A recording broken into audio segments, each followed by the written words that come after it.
당신이 몰랐던 이야기. 오늘은 노예에서 당대 최강의 나라 오스만 제국을 흔들고 술탄비가 된 여자 휘렘 술탄 록셀라나에 대한 이야기입니다. 16세기 오스만 제국에는 특별한 전통이 있었습니다. 술탄은 결혼하지 않는다는 전통이죠. 술탄은 우리로 치자면 왕인데 결혼을 하지 않는다니 오스만 제국의 술탄들은 대를 이지 않았던 걸까요? 다들 예상하시다시피 결혼만 안 했다 뿐이지 아이는 많이 낳았습니다. 하렘에 있던 여성들은 술탄의 대를 잇는 역할을 했죠. 술탄이 결혼을 하지 않는 전통은 여러 정치적인 이유로 이어져 오고 있었기 때문에 술탄은 많은 여자를 거느리고도 정식으로 결혼한 부인은 없었습니다. 현재도 정치적인 이유로 전통적인 이유로 행해지는 것들은 바꾸기 어려운데 16세기 그것도 이슬람 국가에서는 더 심했겠죠. 그런데 16세기 중반 무렵 이 전통을 깨버린 여자가 등장합니다. 오늘의 주인공이자 트리키어어로는 휘렘 술탄, 유럽에서는 록셀라나라는 이름으로 알려진 여성이죠. 록셀라나라는 이름이 더 예쁘니 영상에서는 록셀라나라고 하겠습니다. 록셀라나에게 푹 빠져버린 오스만 제국의 술탄 슐레이만 1세는 오랜 전통을 깨고 록셀라나를 술탄 B로 맞았죠. 전통을 깼다는 것도 의미가 있지만 록셀라나가 아직까지 회자되고 드라마까지 제작되는 이유는 따로 있습니다. 록셀라나는 노예 출신이었거든요. 어떻게 록셀라나는 노예에서 당대 최고의 제국 술탄 B로, 그것도 권력의 실세로 급격한 신분 상승을 할 수 있었던 걸까요? 기록에 따르면 록셀라나가 대단한 미모의 소유자도 아니었다고 하는데 말이죠. 먼저 록셀라나가 정확히 어떤 인물인지 살펴보도록 하죠. 록셀라나는 1505년경 현재 우크라이나 서부 도시에 해당하는 리비우 근교에 위치한 로아틴 마을에서 태어났습니다. 록셀라나는 별칭에 가깝고 원래 이름은 알렉산드라 아나스타시아 리소프스카로 러시아 종교의 신자 가문의 딸이었죠. 아버지가 그리스 종교 사제였기 때문에 록셀라나는 어려서부터 다른 여성들에 비해 많은 교육을 받았고 지혜롭고 똑똑한 여성으로 자랄 수 있었습니다. 그러나 1520년대 아직 소녀에 불과했던 록셀라나는 당시 오스만 제국의 조공국이었던 크림칸국의 타타리인들에게 붙잡히게 되고 현재 이스탄불인 오스만 제국의 수도 콘스탄티노폴리스의 노예로 팔리게 됩니다. 그리스 종교의 사제에 따라서 하루아침에 오스만 제국의 노예가 된 록셀라나는 당시 술탄이었던 슐레이만 대제 대신인 이브라임 파샤에게 팔리게 되었죠. 당시 오스만 대신들에게는 술탄에게 젊은 여성을 헌납하는 풍습이 있었습니다. 이브라임 파샤가 술탄에게 헌납한 젊은 여성이 록셀라나였죠. 술탄에게 바쳐진 여성들은 하렘에서 살게 되었습니다. 하렘은 외부와 격리되어 오직 술탄 가족에게만 개방되는 곳으로 특히 일반 남자의 출입이 엄격히 금지되어 있던 곳이죠. 조선시대로 치자면 내전에 해당하는 곳입니다. 저번에 한번 다룬 이야기인데 미디어에서 다루어지는 것과 다르게 하렘이 문란한 곳은 아니죠. 하렘에 대한 자세한 이야기는 채널의 하렘 편을 참고해 주시고, 하렘에 들어간다는 것은 술탄의 수많은 여성 중 한 명인 후궁이 된다는 뜻입니다. 궁중암투가 생길 수밖에 없는 곳이라는 말도 되죠. 권력 다툼이 심한 곳에서 록셀라나는 어떻게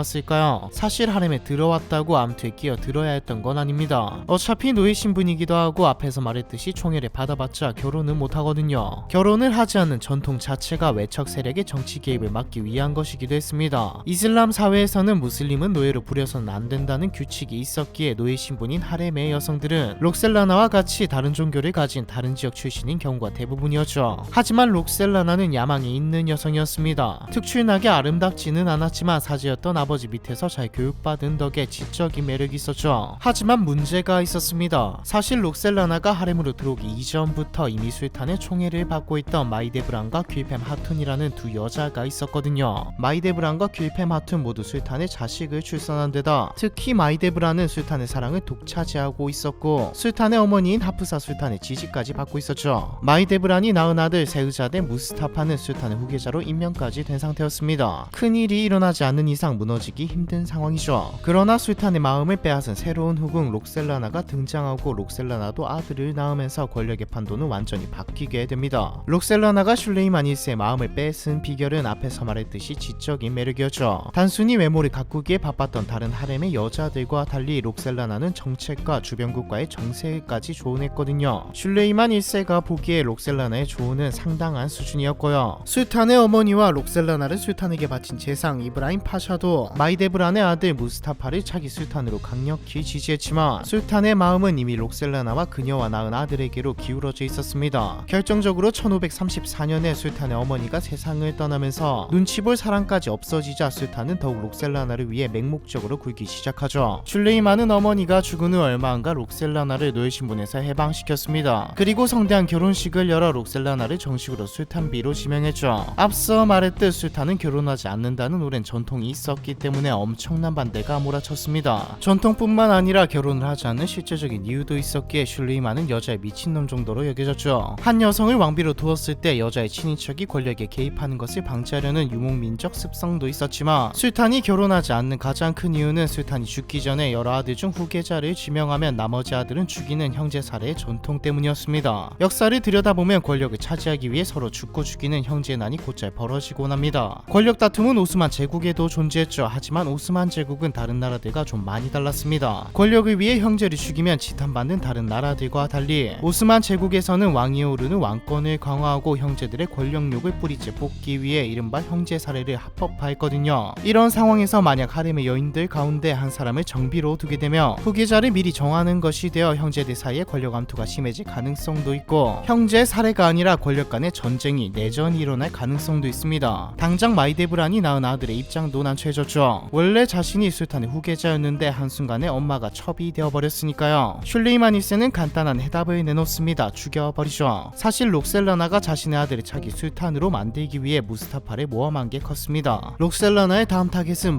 마이데브란이었습니다. 마이데브란과 말다툼을 벌이던 록셀라나는 스스로 얼굴을 핥히어 상처를 낸 후 술탄에게는 마이데브란이 한 짓이라고 일러바쳤죠. 마이데브란은 궁에서 쫓겨나 현재 티르키의 북서부 지역에 해당하는 부르사로 떠나 궁핍하게 살다가 생을 마감하게 되었습니다. 또한 자신을 술탄에게 바친 재상 이브라임 파샤를 처형하도록 술탄에게 입김을 넣었죠. 이 모든 과정이 술탄이 어느 정도로 록셀라나에게 푹 빠져 있었는지 보여주는 대목들입니다. 록셀라나는 슐레이만 1세 황후가 된 후 슐레이만의 존재 역할도 했죠. 특히 외교 정책과 국제 정치에 큰 영향력을 행사했습니다. 학교와 병원 같은 공공시설을 짓는 등 수많은 자선 사업에 힘을 쓰기도 했죠. 록셀라나를 향한 술탄의 사랑 역시 오래도록 식지 않았습니다. 심지어 전쟁터에 나가서도 록셀라나에게 사랑의 시가 담긴 편지를 보내곤 했죠. 내용을 보면 동반자 사랑, 달빛이여, 사탕이자 보물이여 전부 이런 내용입니다. 한 가지 특이한 점은 사랑시를 쓸 때 썼던 필명이 무이삐라는 것이죠. 무이삐는 사랑에 미친 남자를 뜻하는 말입니다. 록셀라나는 정식으로 결혼한 이후 죽을 때까지 25년간 슐레이만의 총애를 받았습니다. 그러다 1558년 4월 18일에 사망하여 이스탄불 슐레이마니의 모스크에 남편 슐레이만 곁에 묻혔죠. 록셀라나는 현재까지도 욕을 먹고 있습니다. 보통 하는 말이 술탄을 흔들어 나라를 망하게 했다는 것이죠. 사실 전통을 깬 것 말고는 록셀라나가 딱히 한 것은 없습니다. 전통도 남편이겠죠. 하지만 적어도 말아먹는 원인은 제공했습니다. 록셀라나의 아들 셀림 2세가 차기 술탄이 되었거든요. 셀림 2세는 난군으로 평가받는 인물이죠. 셀림 2세부터 오스만 제국은 기울기 시작했고요. 하지만 우크라이나만큼은 록셀라나를 위인으로 추대합니다. 러시아 우크라이나와 끔찍하게 대립하던 숙적 크림칸국의 뒤를 봐주던 오스만을 쇠퇴시켰다는 것 때문이죠. 물론 당대 최고의 국가로 평가받던 국가의 왕을 사로잡은 면도 있고요. 노예에서 당대 최강의 나라 오스만 제국의 술탄비가 된 여자 록셀라나에 대한 이야기, 이번 편은 여기까지입니다.